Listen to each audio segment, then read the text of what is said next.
दोस्तों स्टडी 91 के YouTube channel में आप सभी का बहुत बहुत स्वागत है। दोस्तों आज आप सभी के समक्ष मॉडर्न हिस्ट्री की क्लास में अगले लेक्चर को लेकर हाजिर हूँ दोस्तों, और आज हमारा 128वां लेक्चर है। ठीक है, बहुत विस्तार से दोस्तों हम लोग इस टॉपिक पर चर्चा कर रहे हैं और मॉडर्न हिस्ट्री के एक ही टॉपिक पर हम लोग विस्तार से बातचीत किया जा रहा है। आज की टॉपिक में दोस्तों मैं आपको पढ़ाने वाला हूँ स्वराज पार्टी और साथ ही साथ साइमन कमीशन जो भारत में आया था उससे संबंधित बेहतरीन तथ्यों के बारे में। वैसे आपको लग रहा होगा कि सर तथ्य काफ़ी कम है, लेकिन इस समय जो क्वेश्चन आंसर का पैटर्न चल रहा है उसको आपने पढ़ा होगा तो ये लगा होगा कि वाकई सर की क्लास में आने के बाद क्वेश्चन का लेवल तो बढ़ जाता है। ठीक है, किस तरह के सवाल आते हैं इसमें मैं आपको बताना चाहूंगा। जैसे मान लीजिए सवाल आ जाए कि विधान परिषदों के लिए आम चुनाव ये कब आयोजित किया गया था, तो पहली बार दोस्तों आम चुनाव कब हुआ था, कब किस आम चुनाव में दोस्तों स्वराज पार्टी ने हिस्सा लिया था, वो कब था, तो वो आपको बताना है। और ऐसे में फिर से कंफ्यूजन आ रहा है, आप 1935-37 का त्याग दीजिए, आपको दोस्तों यहां पर अलग जवाब होगा, इसलिए स्वराज पार्टी के आसपास के समय का चुनाव करिए। अगर आपको नहीं पता है तो आज की क्लास देखिए, आपको उत्तर पता चल जाएगा। लेकिन किसके सुझाव पर भारतीयों को साइमन कमीशन से बाहर रखा गया, इसीलिए तो साइमन कमीशन का विरोध हो रहा था क्योंकि इसमें कोई भारतीय सदस्य नहीं था। लेकिन किसके सुझाव से कोई भारतीय सदस्य वहां पर नहीं रखा गया, उस व्यक्ति का नाम बताना आपको। ठीक है, केंद्रीय विधानमंडल का अध्यक्ष पहली बार दोस्तों किसे चुना गया ये आपको बताना है। गांधी दास पैक्ट, वैसे हमेशा पूना पैक्ट पढ़ते हैं, लखनऊ पैक्ट पढ़ते हैं, क्या कभी आपने गांधी दास पैक्ट के बारे में भी सुना? ये पैक्ट कब बना था, इस पैक्ट को बनाने के पीछे उद्देश्य क्या था, ये सारी बातें या क्या क्या है। दोस्तों पहली बार रुपए का अवमूल्यन कब किया गया? वैसे रुपए का अवमूल्यन कहना यहां गलत है दोस्तों, नोट की छपाई बंद हुआ था, वो पहली बार बंद कब हुआ था और पहली बार शुरू कब हुआ था ये आपको बताना है। बटलर समिति का शायद आपने नाम ना सुना हो, तो बटलर समिति का स्थापना कब और क्यों किया गया था? इस तरह के शानदार सवाल आज की क्लास में अटेंड करने वाले हैं। ठीक है, देखिए भरोसा रखिए, अगर आप ज्वाइन किए हैं स्टडी 91 का ये ग्रुप तो आपको पता होगा कि वाकई यहाँ बहुत शानदार क्लास चलती है। और अगर ये यूट्यूब की चीजें पढ़कर आपको बहुत मजा आ रहा है तो आप कल्पना करो जो वर्तमान में हमारा पेड बैच लॉन्च हुआ है, जिसमें दोस्तों अभी मॉडर्न हिस्ट्री से हमने कहानी की शुरुआत किया है। सोचो क्यों मॉडर्न हिस्ट्री से शुरू किया गया दोस्तों? देखिए हिस्ट्री बहुत बड़ा है। ठीक है, ऐसे में मॉडर्न हिस्ट्री पर अगर आपकी कमांड बनती है तो परीक्षा में ज्यादातर सवाल मॉडर्न हिस्ट्री से आते हैं, इसलिए फाउंडेशन बैच में दोस्तों सबसे पहले मॉडर्न हिस्ट्री का ही पिटारा खोला गया है। एक मौका दीजिए, स्टडी 91 पर जुड़िए, आपको लगेगा कि वाकई इतिहास को किस तरह से पढ़ना चाहिए वो आपको एहसास होगा। एक मौका देकर आप परचेज कीजिए इस बैच को, बहुत शानदार बैच है दोस्तों। अगर यूट्यूब की चीजें पढ़कर इतना खुश हो रहे हैं ना, यहां से 100 गुना ज्यादा मेहनत, 100 गुना ज्यादा मेहनत दोस्तों मैंने यहाँ पर मॉडर्न हिस्ट्री के बैच में किया है। एक बार आइए, ज्वाइन करिए, पढ़िए, आपको खुद लगेगा कि वाकई नितिन सर जो कह रहे हैं सत्य कह रहे हैं। ठीक है, चलिए स्टार्ट करते हैं आज के सवालों को। तो दोस्तों आज हमें पढ़ना है 128वां लेक्चर, 3811 से लेकर के 3840 तक के सवालों पर चर्चा करेंगे और स्वराज पार्टी और साइमन कमीशन के बारे में पढ़ा जाएगा। ठीक है, पहला सवाल बहुत आसान है कि स्वराज पार्टी की स्थापना कब और किसने किया? बहुत आसान सवाल दोस्तों, कब हुई स्वराज पार्टी की स्थापना? तो याद रखेंगे 1923 ईस्वी में। कब हुई दोस्तों? 1923 ईस्वी में स्वराज पार्टी की स्थापना हुई है। कभी कभी डेट पूछ सकता है तो याद रखेगा 1 जनवरी को। कब हुआ दोस्तों? 1 जनवरी को स्वराज पार्टी की स्थापना हुई है। किसने दोस्तों स्वराज पार्टी की स्थापना किया? तो याद रखेंगे यहां पर 2 व्यक्तियों का नाम आता है। ठीक है, पहला नाम है दोस्तों चित्तरंजन दास। क्या नाम है? चित्तरंजन दास जी। ठीक है, याद रखेंगे, जिन्हें सीआर दास कहते हैं, इन्हें देश बंधु के नाम से जाना जाता है। किसके नाम से? देश बंधु भी नहीं कहा जाता है तो देश बंधु। दूसरे व्यक्ति दोस्तों मोतीलाल नेहरू। कौन है दोस्तों? मोतीलाल नेहरू। ये 2 लोगों ने मिल करके क्या बनाया था? याद रखेंगे, इन दोनों लोगों ने मिल करके स्वराज पार्टी की स्थापना किया था 1 जनवरी 1923 को। ये बड़ा आसान सवाल है। दूसरा सवाल लिख रहा है कि केंद्रीय विधानसभा और जो प्रांतीय विधान परिषद थे उसके लिए पहली बार आम चुनाव दोस्तों कब किए गए थे? तो दोस्तों अगर पहली बार पूछेगा तो बताएगा पहली बार आम चुनाव 1920 में हुआ था।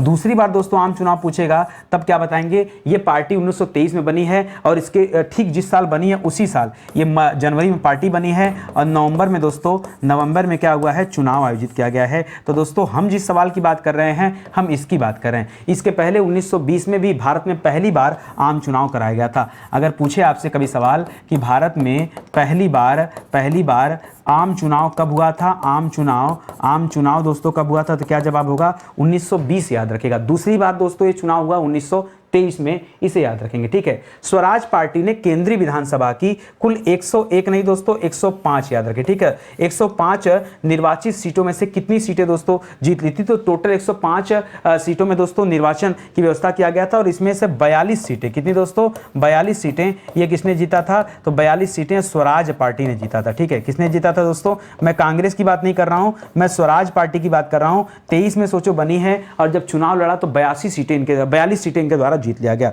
दोस्तों अगर एक सवाल पूछ सकता है कुल सीटें यहाँ पर कितनी थी, कुल सीटें, तो याद रखेगा निर्वाचित और सब कुछ मिलाकर 145 सीटें थी। कितनी दोस्तों, 145, और 105 पर निर्वाचन कराया गया था। उसमें से भी दोस्तों 42 सीटें किसने जीत लिया था, ये स्वराज पार्टी जो अभी अभी बनी है इसने जीत लिया था। ठीक है, अगला सवाल लिख रहा है कि केंद्रीय विधानमंडल का अध्यक्ष दोस्तों किसे चुना गया था, तो याद रखेगा पहली बार किसी भारतीय को दोस्तों केंद्रीय विधानमंडल का अध्यक्ष बनाया गया था। नाम क्या दोस्तों, याद रखेंगे विट्ठल भाई पटेल। क्या नाम है दोस्तों, विट्ठल भाई पटेल। जी हाँ दोस्तों, पहली बार विट्ठल भाई पटेल को क्या बनाया गया था, केंद्रीय विधानमंडल का अध्यक्ष बनाया गया था। एक सवाल और याद रखेगा दोस्तों, ये अगर मैं स्वराज पार्टी की बात करूं तो स्वराज पार्टी के सचिव कौन थे, स्वराज पार्टी के सचिव कौन थे दोस्तों, तो याद रखेगा सचिव के पद पे मोतीलाल नेहरू थे। ठीक है, दिमाग में आ गया सवाल तो बता दे रहा हूँ, मोतीलाल नेहरू थे। और अध्यक्ष कौन थे, अध्यक्ष थे CR दास जी। ठीक है, तो ये भी दोस्तों स्टार लगा के याद रखेगा। ठीक है, आगे देखिए गांधी दास पैक्ट, ये दास का मतलब क्या है, तो गांधी का मतलब क्या हो गया दोस्तों,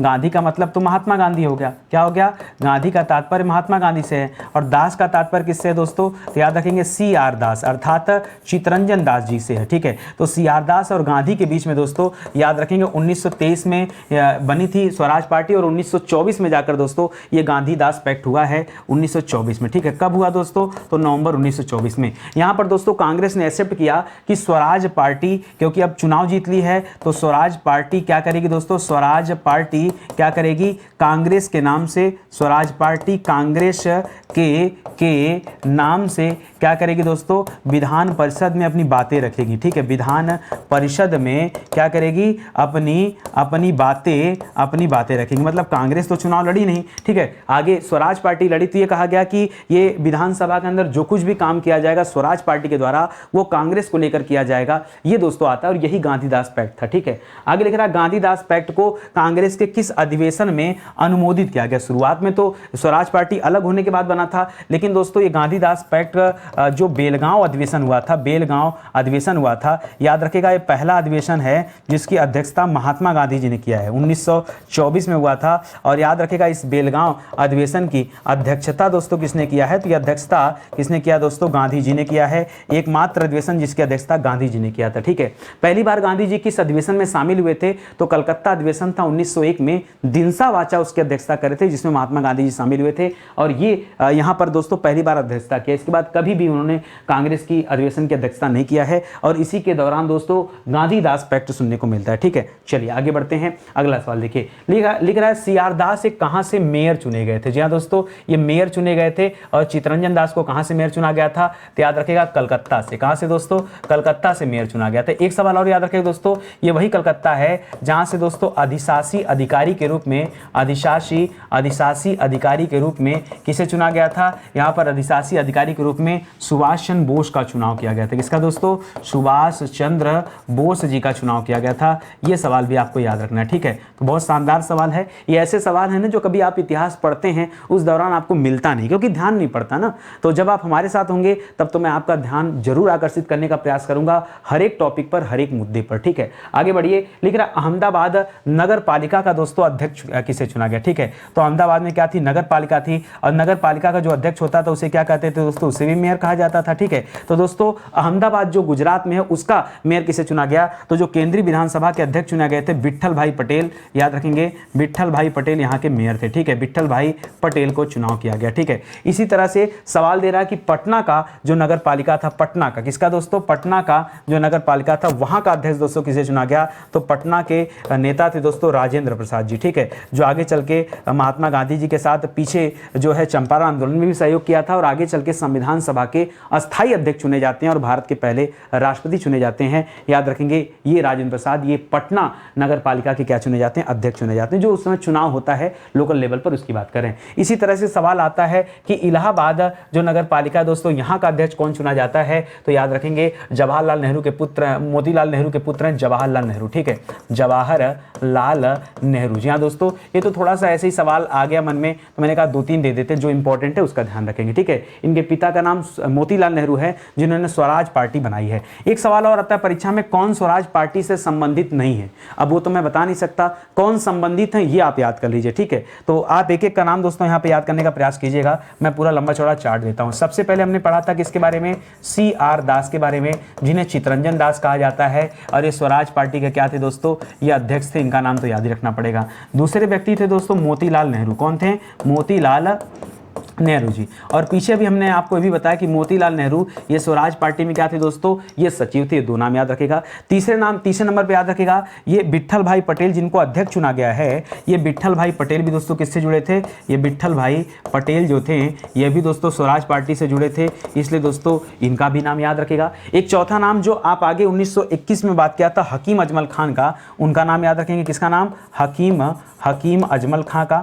हकीम अजमल खां का। देखिए आपके सामने क्वेश्चन ये आता है परीक्षा में, कौन स्वराज पार्टी से संबंधित नहीं था? तो कभी भी इन लोगों का नाम दिखे ना तो ये जानिए वो नाम है जो स्वराज पार्टी से संबंधित थे। और कौन कौन लोग हैं दोस्तों? कम से कम 2 लोगों का नाम आप और याद रखेगा, ये नाम याद रखेगा। एक नाम है NC केलकर। क्या नाम है दोस्तों?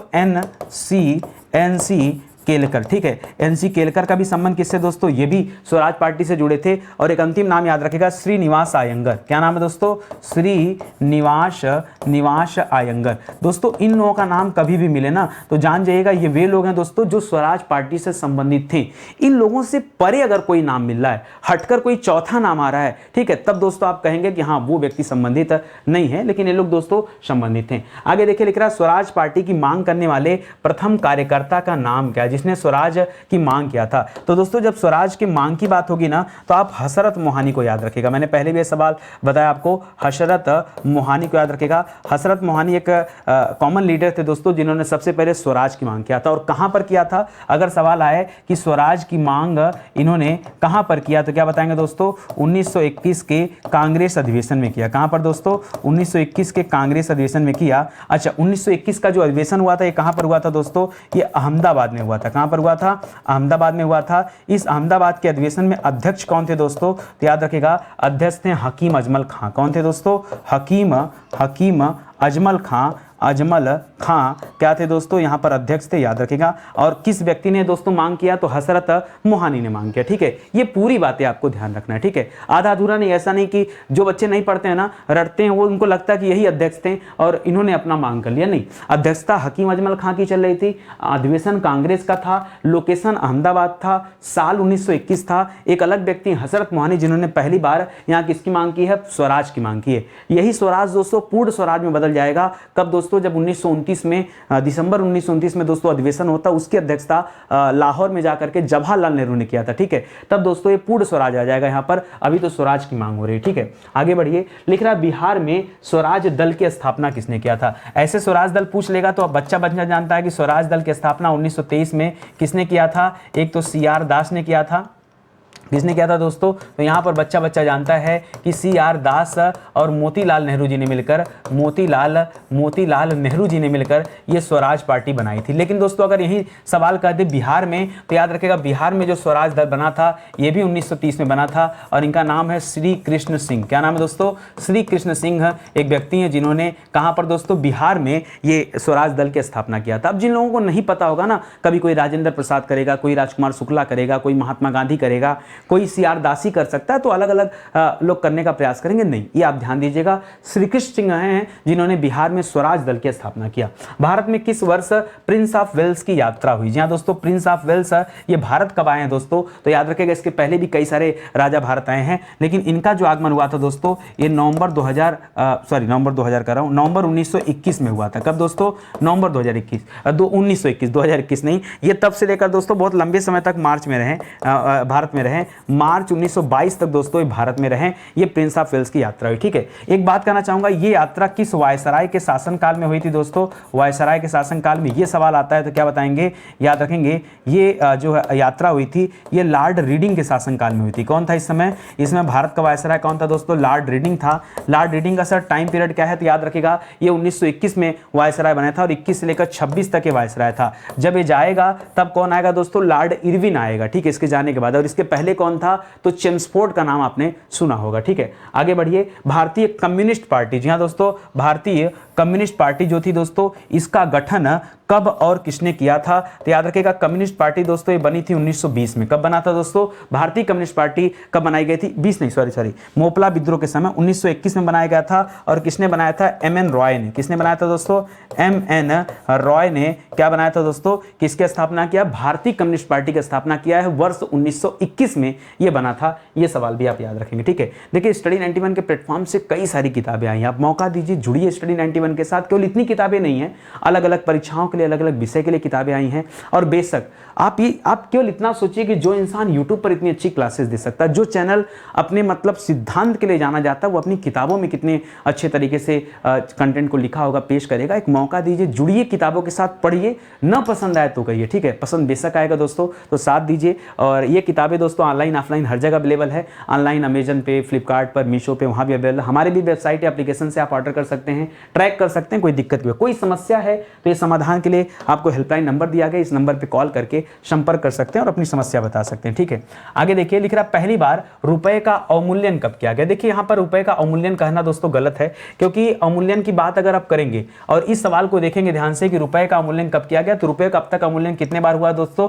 कुल 3 बार अवमूल्यन किया जा चुका। और कब कब, तो पहली बार जो अवमूल्यन हुआ था वो आजादी के बाद हुआ था सन 1949 में।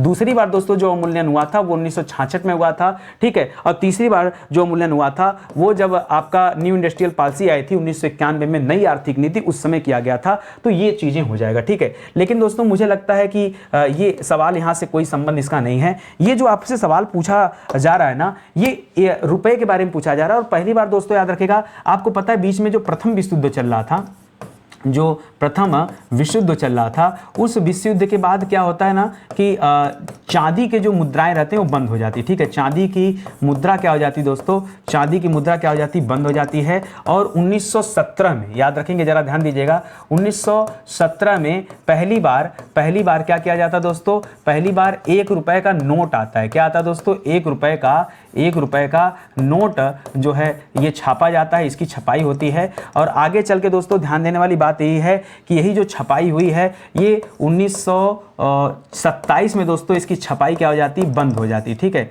1927 में क्या हो जाती दोस्तों, इसकी छपाई बंद हो जाती। तो वो सवाल यहाँ पूछना चाह रहा था, 27 में नहीं, 1926 में ये छपाई क्या हो जाती दोस्तों, बंद हो जाती है। उसी के बारे में शायद ये पूछना चाह रहा था। ठीक है, तो ये पूछना चाहिए इसे कि 1 रुपए की छपाई कब बंद हो गई। ठीक है, इसको याद रखेंगे। वही नोट है दोस्तों जिस नोट में किसकी फोटो लगी थी, कहाँ लिख दूं, जॉर्ज पंचम की फोटो लगी थी। याद रखेंगे, इसमें फोटो किसकी थी दोस्तों, फोटो किसकी थी, तो याद रखेंगे जॉर्ज पंचम। कौन थे दोस्तों, जॉर्ज पंचम जो राजा थे इंग्लैंड के, उनकी फोटो दोस्तों यहाँ पर लगी थी। चलिए आगे आ जाइए, लिख रहा अंतर विश्वविद्यालय बोर्ड की दोस्तों स्थापना कब किया गया था। पहले मुझे बताइए विश्वविद्यालय अधिनियम कब आया था, विश्वविद्यालय अधिनियम जो था दोस्तों ये कब आया था, तो याद होगा आपको लॉर्ड कर्जन के समय में, आई थिंक 1904 समय। ठीक है, याद रखेंगे लॉर्ड कर्जन के समय में ये विश्वविद्यालय अधिनियम आया था। 1905 में कर्जन ने क्या किया था, बंगाल विभाजन किया था। यहाँ सवाल कर रहा है दोस्तों अंतर्राष्ट्रीय अंतर विश्वविद्यालय बोर्ड की स्थापना कब किया गया है, तो याद रखेंगे 1925 में किया गया। कब किया गया दोस्तों, 1925 में यह अंतर विश्वविद्यालय बोर्ड बनाया गया। इंडियन नेवी एक्ट दोस्तों कब पारित किया गया, जी हाँ दोस्तों, ये कब पारित हुआ इंडियन नेवी एक्ट, तो याद रखेंगे 1927 ईस्वी में दोस्तों ये इंडियन नेवी एक्ट पारित किया गया है। लेकिन अगर आपसे सवाल पूछ दे रॉयल इंडियन नेवी एक्ट कब आया है, क्या पूछ दे दोस्तों, रॉयल इंडियन नेवी की स्थापना कब हुई है, रॉयल इंडियन नेवी। अगर ये रॉयल लगाएगा ना तो इंग्लिश में रॉयल लिखेगा, हिंदी में दोस्तों इसी को शाही लिखेगा। क्या लिखेगा, शाही। अगर ये वाला सवाल पूछे कि रॉयल इंडियन नेवी की स्थापना ये भारत में कब हुआ है, तो याद रखेंगे ये हुआ दोस्तों 28 सितंबर 1937 में। कब हुआ दोस्तों, सॉरी 28 करें, 8 सितंबर 1937 नहीं 34 होगा, स्टार लगाता हूं, एक बार चेक करिएगा। 8 सितंबर 1934 को दोस्तों ये रॉयल इंडियन नेवी की स्थापना हुई। 34 है ना, 34 35 में भारत शासन अधिनियम आता है, 37 में चुनाव होगा, सही है, 34 ही होगा, एक बार स्टार लगाएं, एक बार चेक कर लीजिएगा सही है कि नहीं, ठीक है, वैसे सही होना चाहिए। तो ये रॉयल इंडियन नेवी। अगर आपसे पूछे इंडियन नेवी एक्ट कब आया था तो क्या बताएंगे, ये 1927 में आया था। अगर रॉयल इंडियन नेवी के बारे में पूछे उसका प्रादुर्भाव कब हुआ, उसकी स्थापना कब हुआ, तो 8 सितंबर 1934 को दोस्तों ये रॉयल इंडियन नेवी की बात याद रखेंगे, ठीक है। लिख रहा बटलर समिति। दोस्तों पहले भी मैं आपको बटलर समिति के बारे में बता चुका हूं और ये भी बताया था कि क्यों कब हुआ था। ये हालांकि बात नहीं हुआ था क्यों हुआ था, तो कब हुआ था ये पूछेगा तो बताएगा दोस्तों 1927 में बटलर कमेटी बनी थी। क्यों बनी थी दोस्तों, तो याद रखेगा जो भारत सरकार है और भारतीय राज्य है, ठीक है, क्या क्या करने के लिए, भारत सरकार और भारतीय राज्य के मध्य संबंध, बेहतर संबंध स्थापित करने के लिए दोस्तों ये लाया गया था। कौन सा समिति बनाया गया था, बटलर समिति बनी थी 1927 में। लिख रहा साइमन कमीशन का भारत आगमन कब हुआ। देखिए अगर आपसे सवाल करे, ध्यान से सुनिएगा, अगर सवाल ये करे साइमन कमीशन कब बनाया गया, ठीक है, तो साइमन कमीशन भारत में नहीं बना था, ये इंग्लैंड में बना था, ठीक है। तो साइमन कमीशन कब बना, अगर सवाल ये आया ना तो याद रखिएगा 1927 में बना है, ठीक है। लेकिन अगर ये कहे कि भारत आगमन कब हुआ तो क्या बताएंगे दोस्तों, भारत आने में टाइम लगा, फरवरी 1928 में दोस्तों आगमन हुआ है, ठीक है। तो याद रखिएगा भारत में आगमन कब हुआ ये पूछेगा तो फरवरी 1928, और ये पूछेगा कि साइमन कमीशन कब बना तो 1927। और एक चीज और दोस्तों, इसकी अध्यक्ष कौन थे दोस्तों, तो याद रखिएगा इसके अध्यक्ष थे जॉन साइमन, ठीक है। क्या नाम था दोस्तों, सर जॉन साइमन ही इनका नाम था जो इनके अध्यक्ष थे, ठीक है। कुल कितने सदस्य थे दोस्तों, सदस्यों की संख्या कितनी थी, तो कुल सदस्य थे दोस्तों 7 सदस्य, लेकिन एक भी भारतीय नहीं थे, इसलिए इसका विरोध चल रहा था। लिख रहा साइमन कमीशन को अन्य किस नाम से जाना जाता दोस्तों, तो इसको व्हाइट कमीशन कहा जाता है। क्या कहा जाता है दोस्तों, व्हाइट कमीशन कहा जाता है। क्यों व्हाइट कमीशन कहा जाता है, व्हाइट दोस्तों अंग्रेजों को कहा जाता है, और यहाँ पर कुल 7 सदस्य थे और सभी सदस्य क्या थे दोस्तों, अंग्रेज थे, इसलिए क्या नाम दिया गया इसे व्हाइट कमीशन का नाम दिया गया, ठीक है। आगे बढ़िए। लिख रहा भारत में साइमन कमीशन के बहिष्कार में खटकोड़ वाला सर आता है, ठीक है। बहिष्कार का क्या कारण था, तो याद रखिएगा कारण पूछ रहा है, तो कारण ये था कि सभी सदस्य अंग्रेज थे, ठीक है। सभी सदस्य क्या थे दोस्तों, अंग्रेज थे, ठीक है। हाँ ये पूछ सकता है दोस्तों कि क्यों आया था, अगर ये पूछा जाए कि साइमन कमीशन भारत में क्यों आया था, ठीक है, तो याद रखिएगा क्यों का सवाल है कि 1919 का जो भारत शासन अधिनियम था उसकी जांच के लिए, ठीक है, भारत शासन अधिनियम इसकी जांच के लिए। और पिछले 10 साल में क्या रिकॉर्ड रहा दोस्तों, पिछले 10 वर्षों के हिसाब किताब के लिए, वर्षों के जांच के लिए यह साइमन कमीशन बनाया गया था, और ऊपर से इसमें कोई भारतीय सदस्य था नहीं, इसीलिए दोस्तों इसका भारत में विरोध किया जा रहा था, ठीक है। लिख रहा किस अधिवेशन में कांग्रेस ने साइमन कमीशन के बहिष्कार का संकल्प लिया। देखिए जब साइमन कमीशन 1927 में बन गया था तो कांग्रेस को पता चल जाता है, तो 1927 में दोस्तों मद्रास अधिवेशन हुआ था। क्या हुआ था दोस्तों, क्या हुआ था, मद्रास अधिवेशन हुआ था। अध्यक्षता दोस्तों किसने किया था, M.A. अंसारी ने किया था, ठीक है, याद रखेंगे M.A. अंसारी, मोहम्मद अंसारी इनका नाम है दोस्तों, ठीक है। M.A. अंसारी ने दोस्तों इसकी अध्यक्षता किया था, कहां पर, मद्रास में। उसी अधिवेशन में दोस्तों कांग्रेस ने इसका बहिष्कार किया था, जबकि आया कब था, 28 में आया था, ठीक है। तो आप ये भी समझ सकते हैं कि अगर 27 में नहीं बना था तो बहिष्कार कैसे हो गया, जाहिर सी बात है बना होगा तभी इसका बहिष्कार शुरू हो गया, और फरवरी 28 में जब आता है तब इसका पूरे भारत में सभी दलों के द्वारा क्या किया जाता है, बहिष्कार किया जाता है। गो बैक साइमन कमीशन, वापस जाओ का नारा लगाया जाता है, ठीक है। लिख रहा है साइमन कमीशन के विरुद्ध प्रदर्शन करते समय पुलिस की लाठी से दोस्तों किसकी मृत्यु हो जाती है, तो याद रखेगा यहां लाला लाजपत राय जी की मृत्यु हो जाती है, ठीक है। किसकी, लाला लाजपत राय जी के सर पर गहरी चोट लगती है। और वो पुलिस अधिकारी था कौन दोस्तों, तो उसका नाम क्या है, उसका नाम है स्कॉट। क्या नाम है दोस्तों, उस पुलिस अधिकारी का नाम क्या है, स्कॉट ने दोस्तों यहां लाठीचार्ज का आदेश दिया था, जिसकी वजह से लाला लाजपत राय जी के सर पर चोट लगता है और उनकी मृत्यु हो जाती है। कब मृत्यु हुई दोस्तों, तो याद रखेगा मृत्यु हुई है इनकी 17 नवंबर को, ठीक है। दिवाली चल रही थी, दिवाली के बाद मृत्यु हुई है, 17 नवंबर 1928 को दोस्तों इनकी मृत्यु हो गई है। किसकी, लाला लाजपत राय जी की, तो इसको भी याद रखेगा, ठीक है। आगे बढ़िए, अगला सवाल देखिए। लिख रहा पंजाब केसरी दोस्तों किसे कहा जाता है, तो पंजाब केसरी किसे कहा जाता है, लाला लाजपत राय को, ठीक है। लाला लाजपत राय को क्या कहा जाता है दोस्तों, पंजाब केसरी कहा जाता है। इस सवाल आता है एक और, मराठा केसरी किसे कहा जाता है, ठीक है। केसरी देखिए, केसरी का मतलब होता है शेर, केसरी मतलब क्या होता है, शेर। और मराठा केसरी किसे कहते हैं दोस्तों, याद रखेंगे बाल गंगाधर तिलक जी को कहा जाता है, ठीक है। तिलक जी की मृत्यु दोस्तों कब हो गई है, 1 अगस्त 1920 को ही, जिस दिन असहयोग आंदोलन शुरू हुआ था उसी दिन दोस्तों इनकी मृत्यु हो जाती है। तो अगर मैं इनकी मृत्यु की बात करूं तो इनकी मृत्यु कब हुई है? 1 अगस्त 1920, जिस दिन असहयोग आंदोलन शुरू हुआ था, असहयोग आंदोलन जब शुरू हुआ था, ठीक है, उसी दिन दोस्तों इसकी मृत्यु हो गई थी, पहले दिन ही इनकी मृत्यु हो गई थी, याद रखेंगे। लेकिन लाला लाजपत राय जी की मृत्यु कब हुई दोस्तों? याद रखेंगे 17 नवंबर 1928 को, ठीक है, सर पर लाठी की चोट के कारण दोस्तों इनकी क्या हो गई थी? मृत्यु हो गई थी। तो ये भी सवाल आप याद रखेंगे, ठीक है। लिख रहा है किसके सुझाव पर सभी भारतीयों को साइमन कमीशन से क्या रखा गया दोस्तों? बाहर रखा गया। साइमन कमीशन में कुल सदस्य कितने थे दोस्तों? 7 सदस्य थे। और किसके कहने पर दोस्तों भारत बाहर रखा गया था? तो दोस्तों उस समय वायसराय कौन था दोस्तों? उस समय वायसराय कौन था?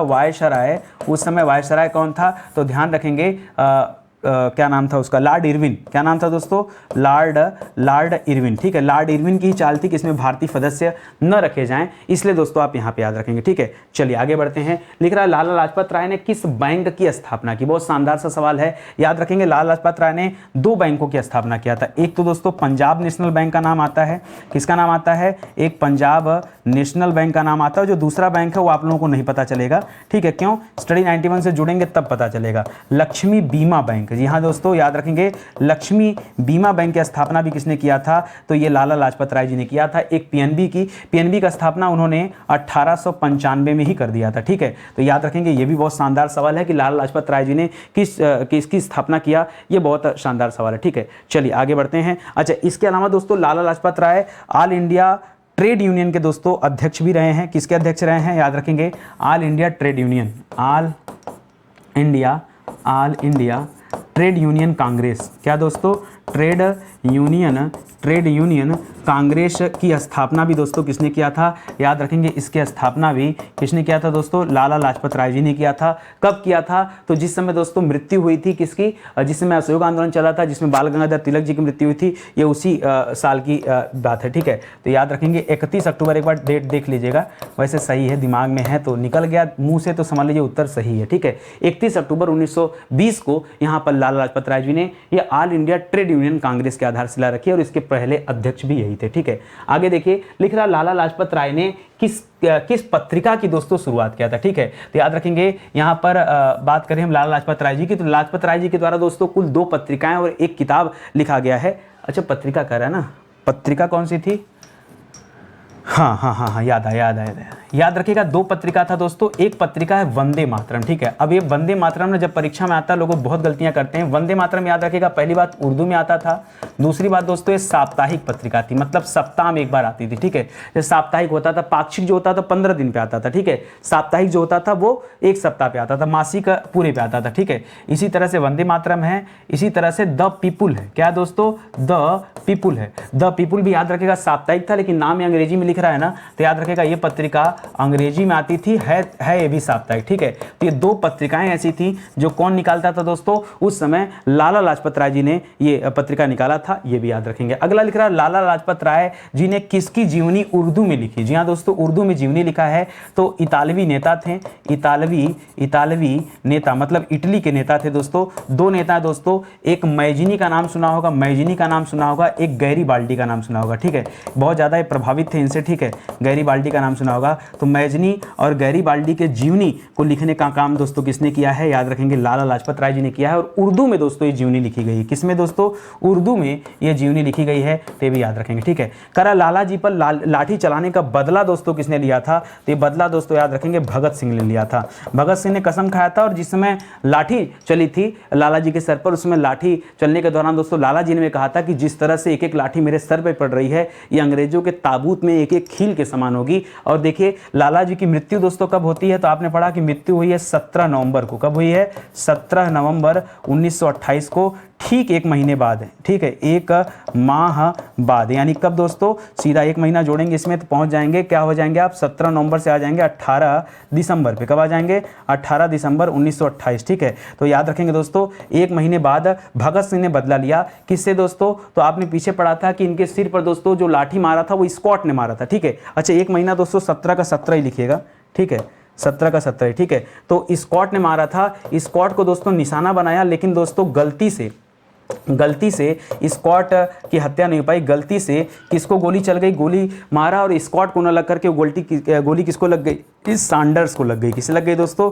सैंडर्स की लग गई, और इस प्रकार दोस्तों सैंडर्स की हत्या हो जाती है। ठीक है, याद रखेगा गोली किसको मारा गया था? स्कॉट को मारा गया था, लेकिन स्कॉट बच निकलता है और 17 दिसंबर ठीक एक महीने बाद सैंडर्स की हत्या हो जाती है। ये भी याद रखेंगे। 1930 चल रहा है। ठीक है, ठीक इसी के बाद दोस्तों फिर भगत सिंह और सुखदेव और राजगुरु को दोस्तों फांसी दे दिया जाता है 23 मार्च को, आपको पता होगा। ठीक है, तो फिलहाल आज का सेशन ही समाप्त होता है। उम्मीद करता हूं आपको समझ में आया होगा और एक एक प्रश्न बखूबी अच्छे तरीके से आपको पढ़ाए गए। ठीक है, देखिए अगर आप नितिन सर के साथ जुड़ते हैं, स्टडी 91 के साथ जुड़ते हैं, तो फायदा यही है ना कि आप सीक्वेंस में चीजों को पढ़ पाएंगे, एक सीक्वेंस में पढ़ पाएंगे, कहीं कोई टॉपिक छूटेगा नहीं। और बार बार मैं आपको समझाता हूं कि दोस्तों भरोसा करिए, अगर आप शुरू से देखेंगे ना तो इसी सीरीज में दोस्तों प्राचीन, मध्यकालीन, आधुनिक इतिहास हम पढ़ रहे हैं। 128 लेक्चर जो आपका कंप्लीट हुआ है ये मायने रखता है आपके लिए। ठीक है, केवल इतिहास विषय में आप देखो ना, आप लगभग 4000 के क्वेश्चन के आसपास पहुंचने वाले हो। 3811 से लेकर 3840 क्वेश्चन आपको तैयार कराया जा चुका है इसी भांति। तो 4000 बेहतरीन प्रश्न पढ़ने के बाद, और अभी मॉडर्न हिस्ट्री समाप्त भी नहीं हो रही, मुझे लगता है मॉडर्न हिस्ट्री खत्म होते होते सवाल हो जाएंगे 4500 के आसपास। ठीक है, तो 4500 सवाल अगर आपने इतिहास विषय से तैयार किए तो आपके लिए तो अच्छा है ना। वो भी चैप्टर वाइज तैयार किया, कहीं से कुछ छूटा नहीं, कोई भी ऐसा टॉपिक नहीं है जो न छूटा हो। देखिए अगर आप स्टडी 91 को आजमाना चाहते हैं तो काम करिए, स्टडी 91 गूगल पे जो भी टॉपिक आपको पढ़ना हो इतिहास में, ठीक है, वो टॉपिक लिखा करिए, आगे स्टडी 91 लिखिए, आपको निश्चित रूप से वो वीडियो मिल जाएगा। तो पूरा प्राचीन पढ़ाया गया, पूरा मध्यकालीन पढ़ाया गया, पूरा मॉडर्न हिस्ट्री आपको पढ़ाया जा रहा है। इसी सीरीज को जब हम समाप्त कर लेंगे तो ज्योग्राफी में आ जाएंगे, वर्ल्ड ज्योग्राफी के सवाल देखेंगे, इंडियन ज्योग्राफी के सवाल देखेंगे, फिर इंडियन पॉलिटी शुरू करेंगे। तो आहिस्ता आहिस्ता चलता रहेगा। ठीक है, तो पीछे की चीजें आप जल्दी से कवर कीजिए, क्योंकि आगे बहुत सारे नए नए वीडियोस आने वाले हैं। फिर कभी जब वीडियो 200, 300, 400 हो जाएगा ना तो आपको डर लगने लगे सर कैसे तैयारी किया जाए, कैसे पढ़ा जाए। ये जुड़िए, पढ़िए, मजा खूब आएगा। ठीक है, तो आज का सेशन ही समाप्त होता है। याद रखेगा स्टडी 91 पर बहुत सारे विषय पढ़ा दिए गए हैं। ये उनके हैंड रिटन नोट्स हैं जिन्हें आप ले सकते हैं, लेकिन प्रिंट आउट खुद कराना पड़ेगा। किताबें लेंगे